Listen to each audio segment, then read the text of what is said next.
para mí es un referente cultural, social, histórico, simbólico e iconográfico. El arte de expresar el reflejo de quién soy.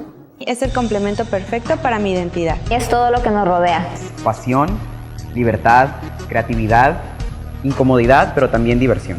Más que seguir una tendencia, es un estilo de vida. El arte del vestir. La moda para mí es color, luz, textura, espacios, una idea materializada. Behind the Fashion México. Una plataforma digital. Enfocado en el análisis crítico Y periodístico. Sobre la industria de la moda.